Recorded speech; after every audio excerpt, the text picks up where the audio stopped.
Hello everyone, আজকের দিনটা শুরু হলো নতুন series tiny tales of my লাইফের ডে 7 20 ডেজ দিয়ে। তো সকালে রেডি হয়ে আমি বেরিয়ে পড়লাম স্যালনের জন্য, আর র্যাপিডো বুক করে নিয়েছিলাম। আর র্যাপিডো দাদা দেখছি আমাকে হাইওয়ে ধরে নিয়ে যাচ্ছে। জানি না কেন, কিন্তু ছোটোর থেকেই এই হাইওয়ের প্রতি আমার একটা ফ্যাসিনেশন কাজ করে। নীল আকাশ আর সামনে খোলা রাস্তা আমার বেশ অ্যাডভেঞ্চারাস লাগে। অবশ্যই সে ব্যানাচিতি বাজার পার হয়ে পৌঁছে গেলাম প্রিটিফাই স্যালনে। সেখানে দেখি পিয়াসাদি নিজের ক্লায়েন্টদেরকে স্কিন অনুযায়ী ট্রিটমেন্ট সাজেস্ট করছে।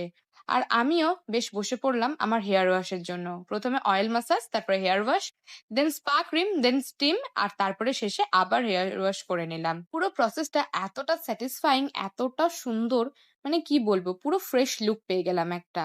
এরপর টোটো নিয়ে চলে গেলাম শ্রীলেদার্সে। সামনে এত ভিড় কি আর বলি।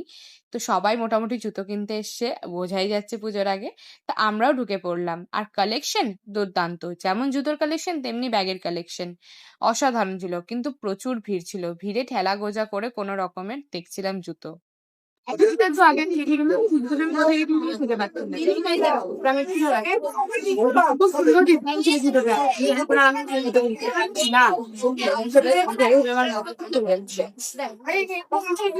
তবে শেষমেশ নিজের জন্য সুন্দর দুটো স্যান্ডেল কিনলাম, আর মায়ের জন্য একটা, আর বিল দিয়ে বেরিয়ে পড়লাম কুলফি খেতে।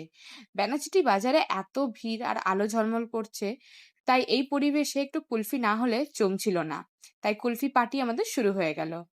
তারপরে আমরা ঘুরতে ঘুরতে গেলাম দুটো প্যান্ডেল দেখতে। প্রথমে অগ্রণী, তারপর প্রভাত সংঘ। অগ্রণীর থিমটা ছিল থাইল্যান্ডের বিখ্যাত ওয়াটারুন টেম্পল। দুর্দান্ত করেছে, আর এত সুন্দর লাইটিং করেছে যে কি বলবো, মানে দুর্দান্ত, অসম্ভব সুন্দর। তারপরে চলে গেলাম প্রভাত সঙ্গে। প্রভাত সঙ্গেও লাইটিং ভালো করেছে। এখানে করেছিল জৈন টেম্পল। তো এটাও বেশ ভালো ছিল, নিস্তব্ধ নিরিবিলি, খুব কম লোকজন। তারপরে আস্তে আস্তে ভিড় বাড়বে হয়তো রাত্রের দিকে। তো চোখ জুড়িয়ে গেল ঠাকুর দুটো দেখে পরে। তারপরে আবার রাস্তায় এসে পরে আমরা আবার একটা টোটো ধরে নিলাম, আর টোটো ধরে চলে গেলাম জাংশনের বাজার কলকাতায়। ভাইয়ের প্যান্ট দেখার ছিল কিছু, তাই জন্য তো গিয়ে 2-3টে প্যান্ট ট্রাই করে ফাইনালি একটা প্যান্ট চুজ করলো, এবং আমরা ওখানে প্যান্ট কিনে নিলাম। তারপরে চলে গেলাম আইটেক স্টোরে। সেখানে আমার একটা জিনিস কেনার ছিল, তো সেটাও কিনে নিয়েছিলাম। তারপরে মা ভাই দুজনেই ঘুরে ঘুরে দেখছিল চারপাশটা জাংশনে। তারপরে বাড়ি ফিরে এলাম, আর এইভাবেই কাটালাম আজকের দিনটা খুব আনন্দ করে। এখানেই শেষ করছি টিনি টেলস অফ মাই লাইফের আজকের ভিডিওটা। আবার দেখা হবে নতুন দিনে নতুন গল্প নিয়ে।